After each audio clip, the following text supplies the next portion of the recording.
Muito boa tarde, pessoal. Nós estamos dando início à nossa live deste dia 23 de julho, desta quinta-feira, trazendo as informações em relação ao coronavírus aqui no Rio Grande do Sul.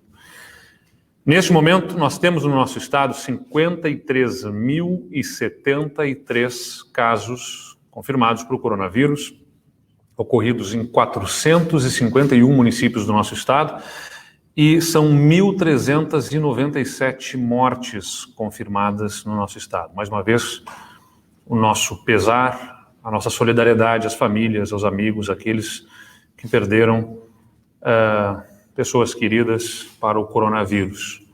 O estado está vendo um momento mais crítico nesse momento em relação ao coronavírus, mas é importante dizer que todas as ações que nós tomamos, governo e sociedade até aqui, nos fazem estar nas mais baixas taxas de letalidade entre estados, né? Estamos entre os 3 estados que têm mais baixa taxa de letalidade no país. Estados têm mais de 50, 60, 70 mortes para cada 100 mil habitantes. Nós temos 12 óbitos para cada 100 mil habitantes no Rio Grande do Sul. E somos hoje o estado que tem dos menores índices também de casos por 100 mil habitantes. Então, pedimos mais uma vez a todos a colaboração para que continuemos enfrentando este vírus com a dedicação de toda a sociedade. 86% desses casos já são de pacientes que se recuperaram, pessoas que se recuperaram. E nesse momento, a taxa de ocupação das nossas UTIs aqui no estado é de 76,9%. 76,9% das nossas UTIs estão ocupadas, sendo que 46,7% são de pacientes ou confirmados ou suspeitos para o coronavírus.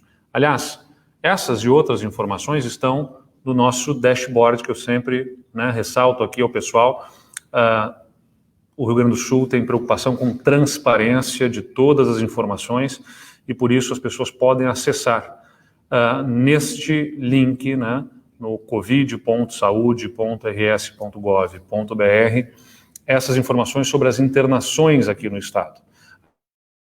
Outras informações, por exemplo, nos leitos de SUS são 74,9% de ocupação, enquanto nos leitos privados são 81,6%. E nós temos 35,3% confirmados, 35,3% confirmados para coronavírus e 11,4% ainda como suspeitos de Covid. O que importa é que no total, quase metade dos leitos do estado, os leitos de UTI disponíveis, estão ocupados por pacientes ou confirmados ou suspeitos para o Covid-19.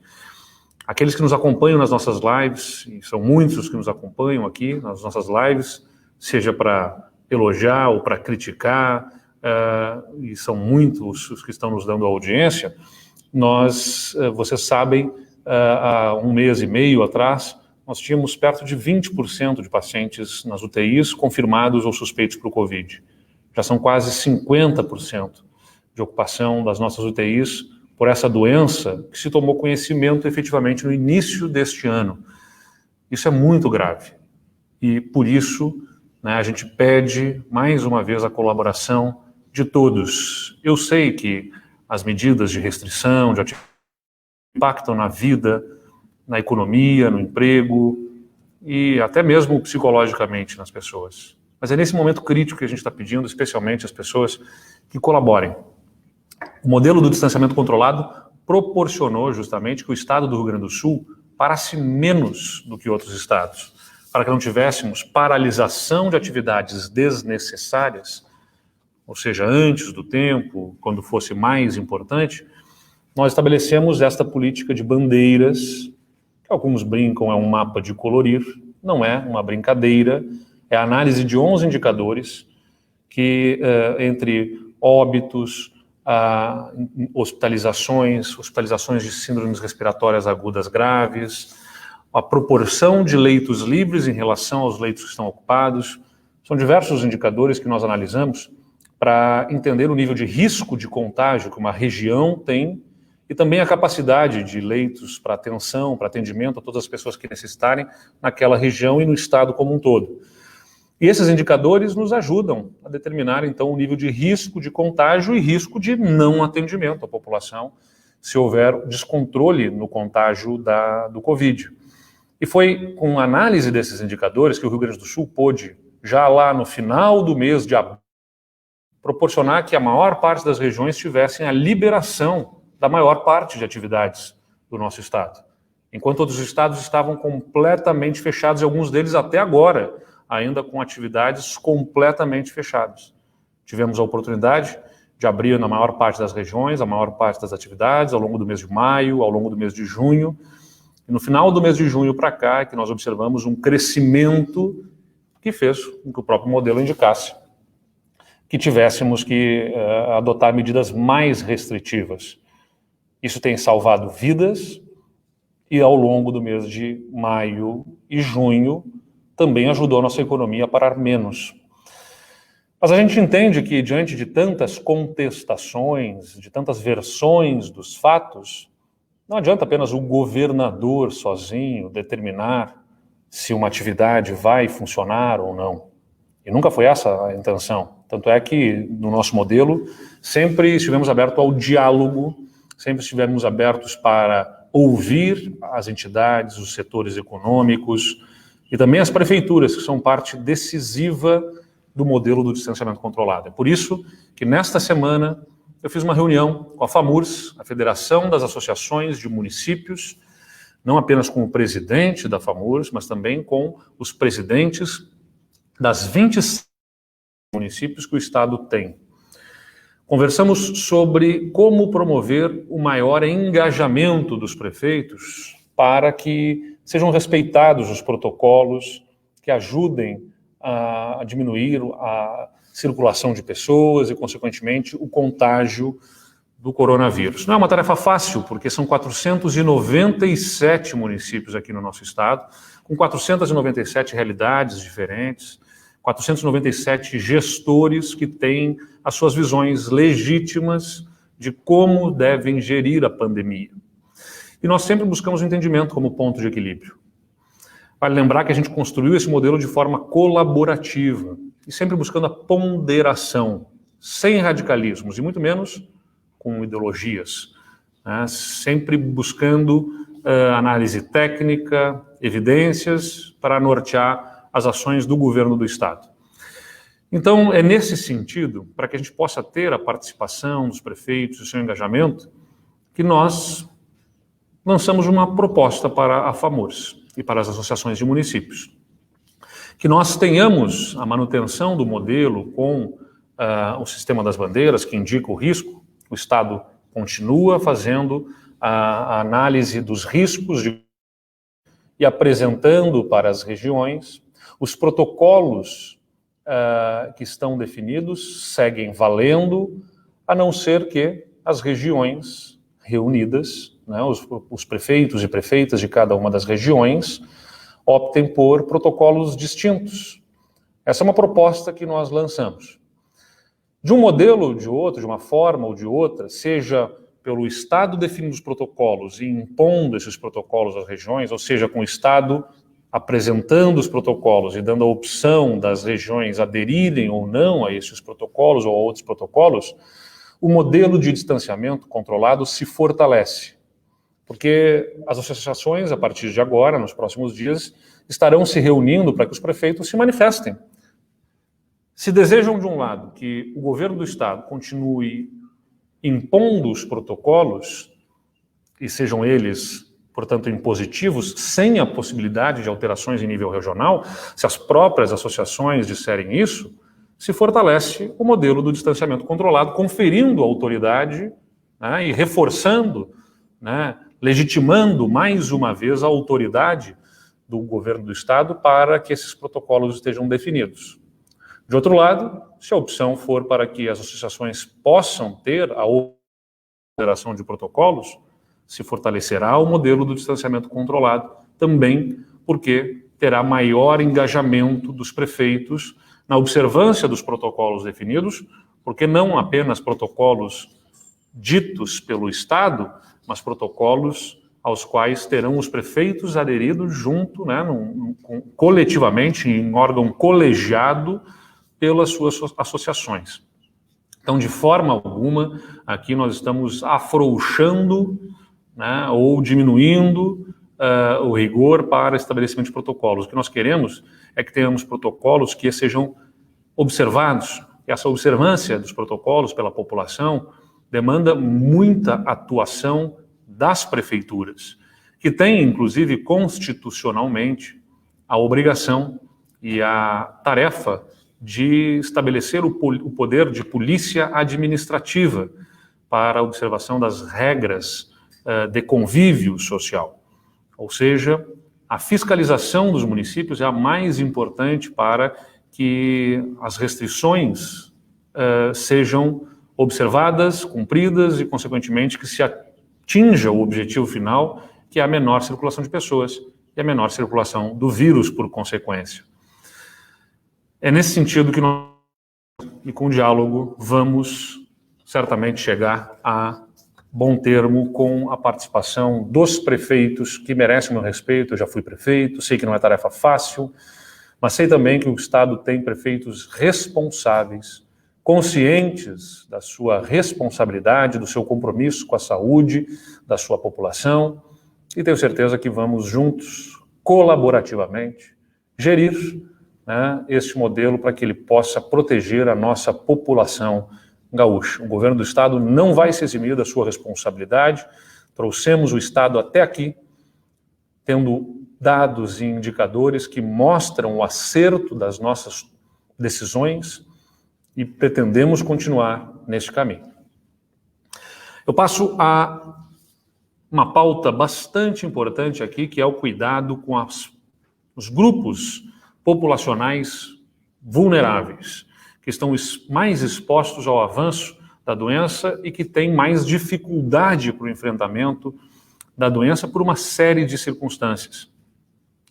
Nós anunciamos hoje um programa que direciona recursos para o enfrentamento do Covid-19 entre as parcelas da nossa sociedade que dependem de cuidados e de atenção específica, de ação específica por parte.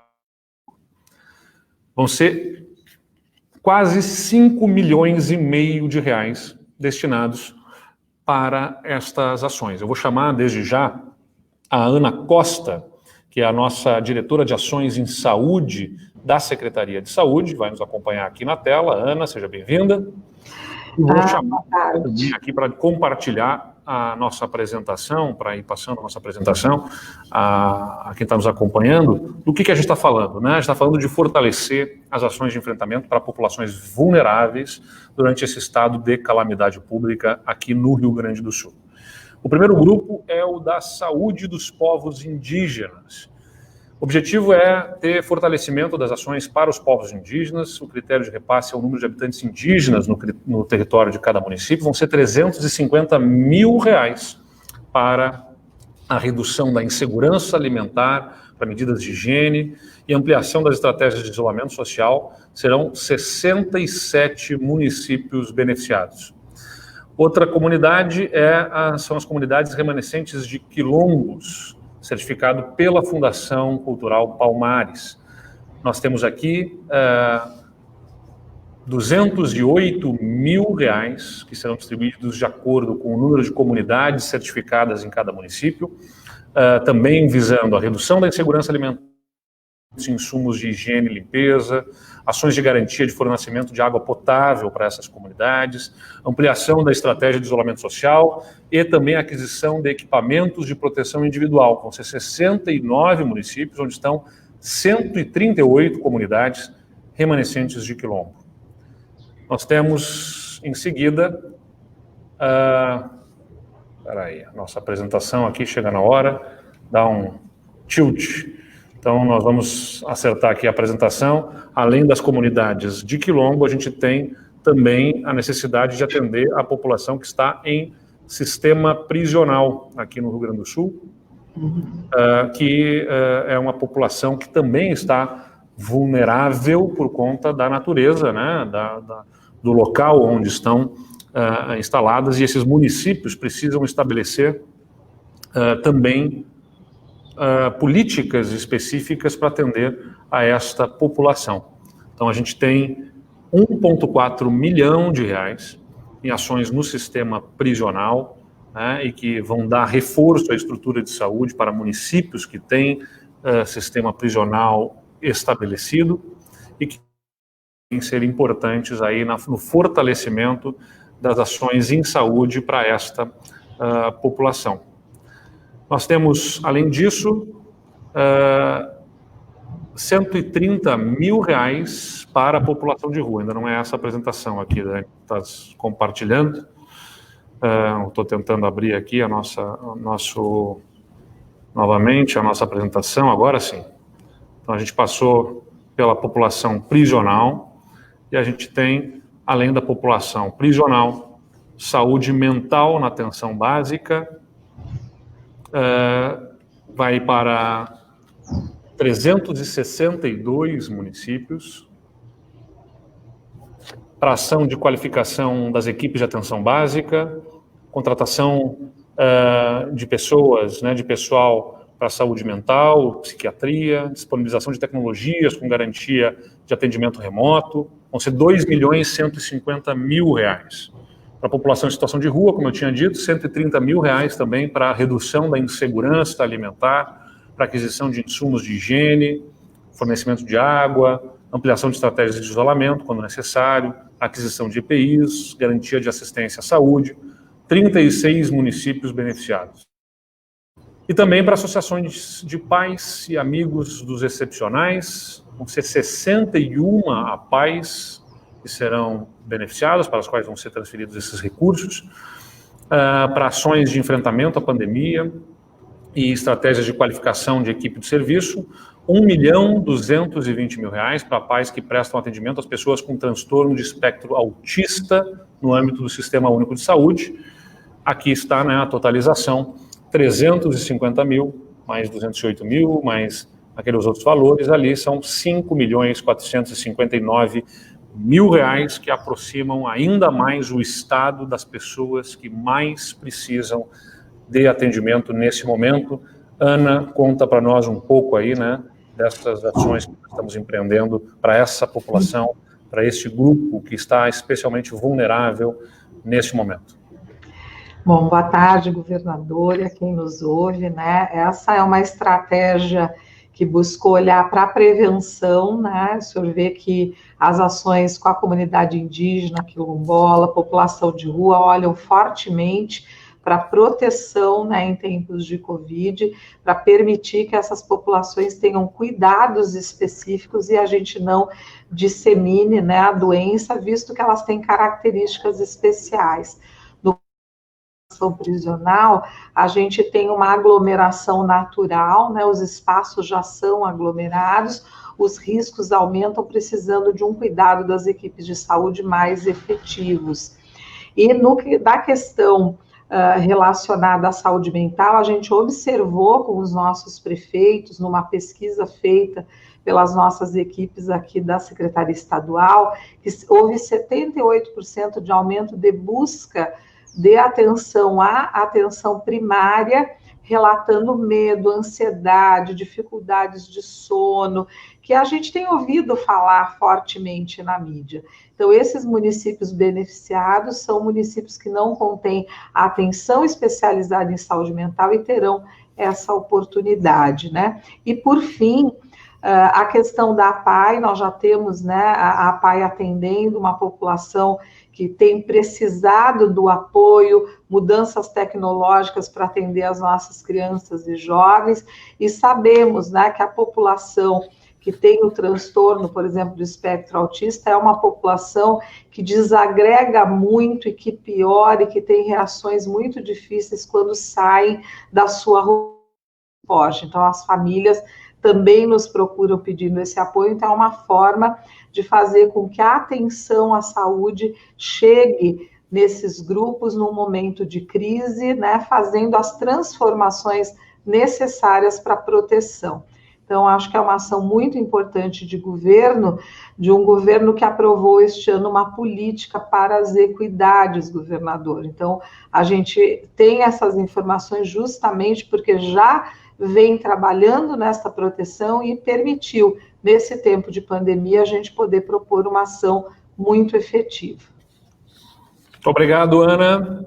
Muito importante aí, né? Então, ressaltar o governo olhando para públicos, né? População mais vulnerável no estado, atendendo povos indígenas, comunidades remanescentes de quilombos, também na saúde prisional, saúde mental, super importante, a população em situação de rua e as APAES, totalizando 5,5 milhões de reais que nós estamos aí aportando para atender a esses grupos populacionais. Quero destacar que nessa semana o governo do estado pagou mais 56 milhões de reais referente aos incentivos na área da saúde, recursos do Tesouro.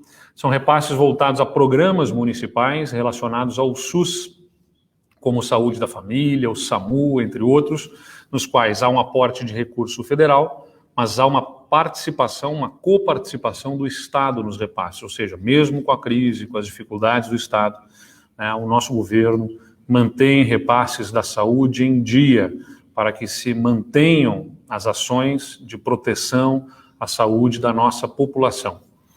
É importante lembrar que o Estado mantém a regularidade dos pagamentos, além de estar pagando em dia também as parcelas referentes a repasses que não foram feitos em governos anteriores, né?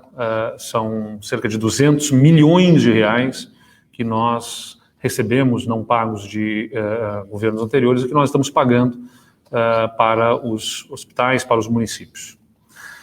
Eu quero falar também sobre a nossa política de testes, né? Nós estamos lançando o programa Testar RS. A Covid-19 é uma mudança nova, ela nos assusta e também nos ensina muito.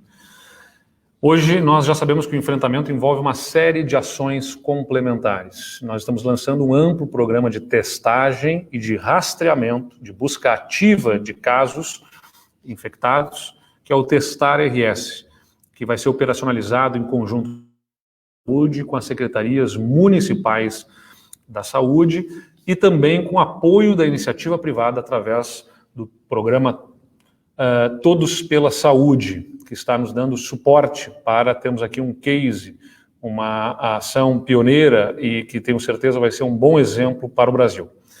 Nós estamos hoje, por exemplo, fazendo cerca de 1.000 testes diários do RT-PCR, que é o exame molecular, que é aquele capaz de, entre o 3º e o 7º dia do contágio, quando se apresentam os sintomas da pessoa que sofreu o contágio, é o que é capaz, de forma mais assertiva, mais correta, identificar o vírus.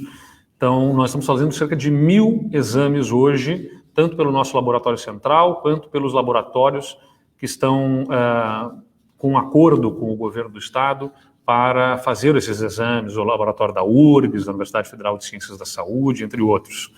Nós vamos sair de 1.000, né, para mais de 7.000 exames diários do exame RT-PCR. A primeira etapa vai ser aplicada em 2 grupos prioritários, que vão estar focalizados nesse momento, que são as instituições de longa permanência de idosos e os estabelecimentos de saúde, e também para o suspeito gripal nos 30 maiores municípios do nosso estado, com mais de 40 mil habitantes, e onde está a maior incidência de casos confirmados por Covid-19.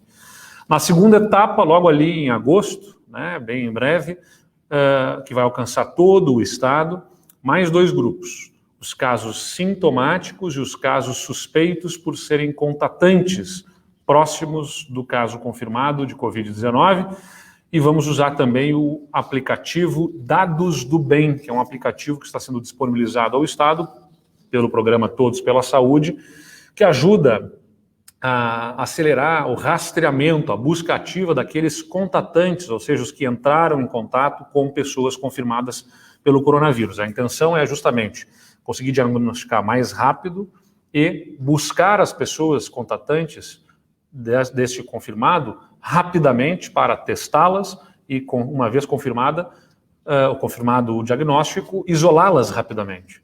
Então, isso é algo que o Estado do Rio Grande do Sul estará fazendo aí nas próximas semanas e que será um case dentro do que se tem praticado no Brasil.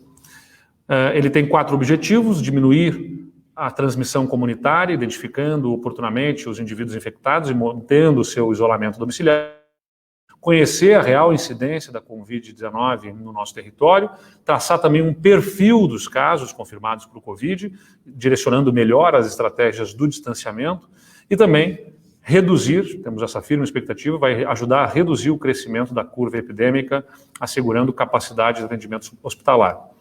A secretária Rita Bergman está conosco aqui e vai explicar um pouquinho melhor aí como é que esse programa vai funcionar. Rita. Boa tarde, senhor governador, boa tarde a todos que acompanham essa live. Realmente hoje é um dia para nós de suma importância, porque estamos colocando na prática um projeto de suma importância, que é ampliação e rastreamento para testagem em toda a população que tiver sintomática ou assintomática, conforme os critérios.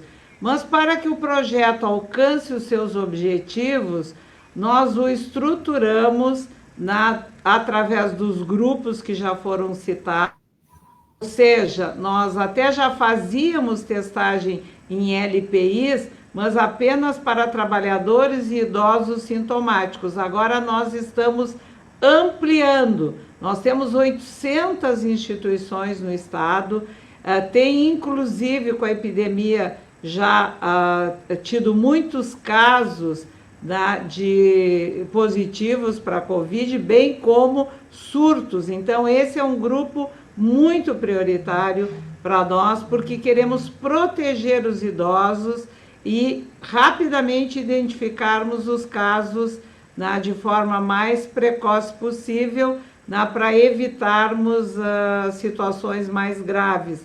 Além disso, também a questão dos hospitais, das unidades de saúde, que nós já vimos disponibilizando o teste, mas agora nós estamos ampliando para também os assintomáticos, que estão no mesmo espaço, digamos, de um sintomático, ou seja, os contatantes também serão testados. E não só quem trabalha diretamente na ponta, mas até os servidores que fazem atividades meio, que precisam da saúde também protegida. E para facilitar, como a primeira etapa nós vamos disponibilizar na realização de mais 1.000 testes no próprio LACEN, porque é bom que se anuncie também aqui que o Ministério da Saúde, na última terça-feira, anunciou que na compra que está fazendo de extratores, junto aos kits de extração, o Estado do Rio Grande do Sul vai receber esse equipamento, além de mais um que estamos adquirindo. Então, isso vai dar agilidade na realização do exame, porque hoje é feita de forma manual. Então, com esse extrator, nós temos a capacidade de dobrar a produção de análise do nosso LACEN. Por que nós vamos começar com 30 municípios que estão programados aqui como prioritários? Porque são esses municípios, acima de 40.000, onde há uma maior prevalência acumulativa, não só em casos confirmados, como também de óbitos. E esses municípios, parte do que for coletado no local, através das equipes da família ou da unidade básica, parte terão a sua análise aqui no próprio laboratório estadual, como nos demais conveniados, e parte será enviado para um laboratório autorizado pelo Ministério da Saúde. O Ministério da Saúde tinha já nos colocado à disposição um número considerável de testes, e no anúncio que o ministro fez na terça-feira, nós teremos 500 mil testes para executar este projeto. Portanto, chegaremos a mais 7 mil testes, conforme o senhor governador já falou. Mas voltando aos municípios, né? 44% da população estão nesses municípios, né? E como já disse, 2/3 dos casos, né, se confirmaram, foram a óbitos nesses 30 municípios que estão elencados no projeto. E de suma importância também o que o senhor governador já salientou, que numa etapa posterior, né, que é um terceiro grupo, nós vamos oportunizar com que todas as pessoas com síndrome gripal possam ter teste.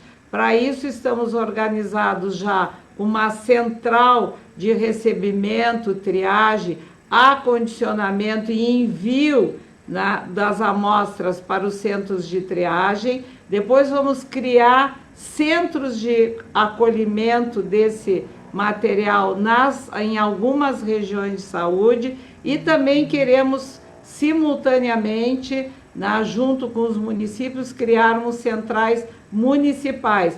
O transporte será feito para os laboratórios fora do estado através do Ministério da Saúde e a nível estadual nós já estamos com alternativas bem concretas também de viabilizar com que esse material venha a partir das nossas regionais de saúde. Então nós acreditamos, senhor governador, que estamos hoje dando um passo muito importante na identificação, de pessoas potencialmente, não só com risco, mas com possibilidade de confirmar como Covid e cercar para que não haja disseminação do vírus e que menos pessoas tenham adoecimento por conta do Covid-19.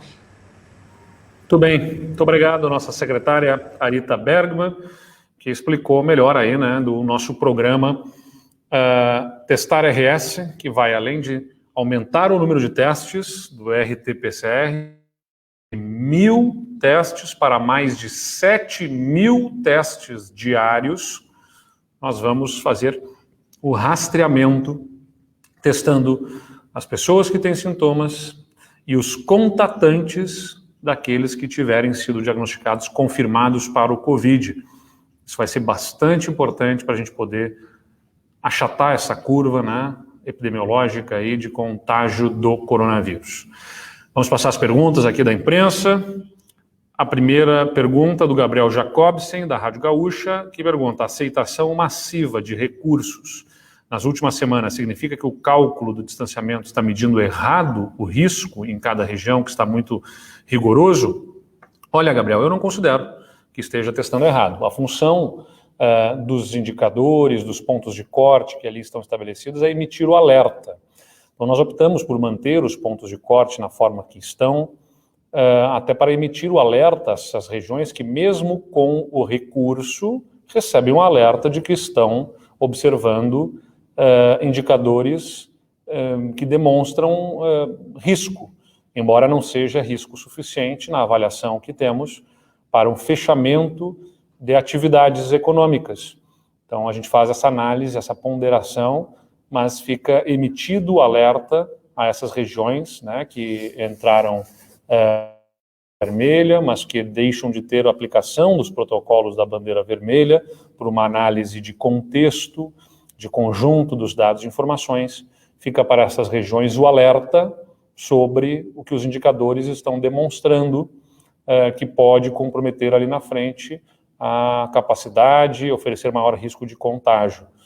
Mas como nós fazemos uma avaliação ponderada do conjunto das informações, fazemos o recurso para ter a oportunidade de, ouvidos os municípios, considerar as informações que nos trazem e evitar restrições que causam um efeito colateral muito grave se não houver a percepção da urgente necessidade de fazer um fechamento maior de atividades e de restrições econômicas. Então, é nesse sentido que a gente estabelece os recursos, mas o alerta fica estabelecido para cada uma dessas regiões.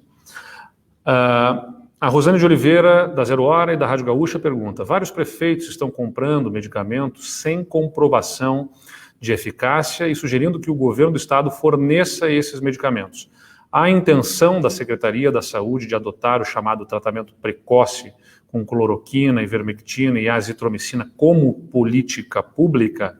Olha, Rosane, não é definido para uso. O que está definido por parte do governo do estado, é muito oportuno isso aqui, é que a autoridade médica é absolutamente soberana, né, e responsável pela definição do melhor tratamento, e no caso do uso desses medicamentos, o próprio protocolo do Ministério da Saúde exige que haja o assentimento por escrito do paciente. Então é muito importante aqui a população que está nos escutando saber com clareza: não há indicação de tratamento de profilaxia, que é o preventivo. As pessoas não devem tomar esses medicamentos para prevenir o coronavírus. Há, segundo o entendimento de alguns médicos, a concepção de que nos primeiros dias de sintomas o uso desses medicamentos pode ajudar na recuperação. Não é algo consensual na sociedade médica, né, nos profissionais de saúde, mas há grupos que defendem que seja algo que ajuda a recuperação da saúde dos pacientes. O governo do estado não proíbe e não é contra a utilização, porque não cabe ao governo do estado definir este uso ou não. Nós entendemos que a autoridade do avaliação dos pacientes, com o seu conhecimento médico, é que deve definir. Então, os medicamentos que nós recebemos do Ministério da Saúde, né, que são especialmente a cloroquina, foram distribuídos a hospitais no estado do Rio Grande do Sul, e um novo lote de medicamentos que estamos recebendo de cloroquina está sendo distribuído também aos municípios para que sejam disponibilizados nas suas farmácias em nível municipal, para, se houver recomendação médica, prescrição médica. Então, que fique claro, o governo do estado ele não estabelece um protocolo para o uso desses medicamentos e também não estabelece um protocolo contrário. Nós respeitamos aqui as indicações do próprio Ministério da Saúde, que define que a autoridade médica é quem define o melhor tratamento que será utilizado. E os medicamentos que são distribuídos pelo Ministério da Saúde são levados à ponta para os municípios, para os hospitais, para o uso, se entenderem pertinente. Eu vou chamar a secretária de Saúde, Arita Bergman, porque sobre este assunto, o Centro de Operações de Emergência do Estado se reuniu ouvindo especialistas, ouvindo muitas pessoas envolvidas com este tema, para definição justamente desta posição do governo do Estado, e uma nota técnica, né, de orientação deve inclusive ser publicada para que nós tenhamos a correta orientação sobre esse tema. Secretária Arita. Sim, a nota técnica está elaborada, ela reforça justamente esses pontos, tá, de que o Estado do Rio Grande do Sul não adotará protocolo até que não se tenha na comprovação científica de qual é a melhor profilaxia, mas evidentemente que o Ministério da Saúde e os municípios manifestaram interesse. No caso do Rio Grande do Sul, foram 159 municípios que aderiram e pediram a cloroquina, que é o medicamento que o Ministério da Saúde disponibilizou. São 323 mil unidades que estão chegando para tratamento ambulatorial nesse momento, e o médico é a autoridade prescritora para, junto com o seu paciente, mediante termo de consentimento, onde fica esclarecido né, os possíveis efeitos que a medicação possa trazer. Então, cada profissional com o seu paciente vai ou não indicar o uso. Além disso, nós já tínhamos distribuído também na cloroquina para a rede hospitalar, para hospitais de referência no estado, os de maior porte. Apenas 27% dessa medicação foi usada. E os hospitais de pequeno porte podem pedir para os de maior porte. Então, nós seguimos o que o Ministério está nos orientando, mas na nota deixamos bem claro alguns pontos, que a população não procure a automedicação pelos riscos que pode trazer, que a população, quando tiver sintomas leves de quadros respiratórios, que procure uma unidade básica ou seu médico, e que nós sabemos que tem muitos estudos, né, mas que a Anvisa ainda não adotou formalmente indicações, bem como não temos também por parte da Conitec, que é a comissão que avalia a indicação de medicamentos. Então, o Estado, como já disse o governador, nós não podemos ser contra nem a favor, porque esta decisão é fruto do ato médico. Então, nós não teríamos respaldo, pelo menos no momento, científico, para a compra desses medicamentos, como a ivermectina e outros. Muito bem, obrigado, secretária Arita. O que é importante aqui é deixar claro à população que a recomendação é, se tiver sintomas, suspeita de que está com Covid, procure o médico, né? Procure o médico para fazer o diagnóstico, fazer o teste, se for o caso, e o médico se encarrega de definir o tratamento com a análise clínica, né? Com a anamnese do paciente, e fazendo assim a definição do tratamento. O governo do estado faz essa recomendação a todos aqui. Se estiver com suspeita, se estiver com sintomas, procure. A última pergunta do Deni, ou da Deni, não sei agora se é ele ou ela, Zolim, do Diário de Santa Maria, diz o seguinte: existe, é ele aqui, está me orientando aqui. Então, o Deni Zolim, do Diário de Santa Maria, pergunta: existe a possibilidade de as bandeiras provisórias serem divulgadas só para os prefeitos poderem apresentar recursos e passar a divulgar ao público só quando já estiverem definidas as bandeiras definitivas? Dessa forma, poderia evitar a polêmica e a confusão geradas em vão em muitas regiões, que acabam indo para a vermelha na prévia e voltando para a bandeira laranja após os recursos. Deni, eu entendo a tua preocupação e a tua consideração, mas o governo do estado ele se pauta pela transparência. Nós entendemos que não há segredo quando você divulga para diversos prefeitos, né, 497 pessoas, né, pelo menos aí, com impacto tão grande na vida das suas comunidades, não há como ter um segredo sobre isso. E nem é o caso de guardar segredo sobre essa questão. A gente sabe que acaba gerando apreensão, mas é também um alerta para as comunidades sobre os indicadores que a sua região está observando. Tomem todos os cuidados. Então, nós nos pautamos pela transparência, continuaremos divulgando publicamente, dando a oportunidade do recurso. É assim que nós estamos trabalhando. Muito obrigado a todos pela audiência aqui de vocês na tarde de hoje. Ficam mais uma vez as nossas recomendações. Aqueles que puderem ficar em casa, evitar circulação, por favor, fiquem em casa. Aqueles que estiverem com sintomas, busquem o médico, né? Busquem orientação médica para a definição do tratamento, dos encaminhamentos devidos para evitar problemas maiores e assim a gente poder salvar vidas. Agradecemos a todos, deixo aqui meu abraço e até mais. Um abraço.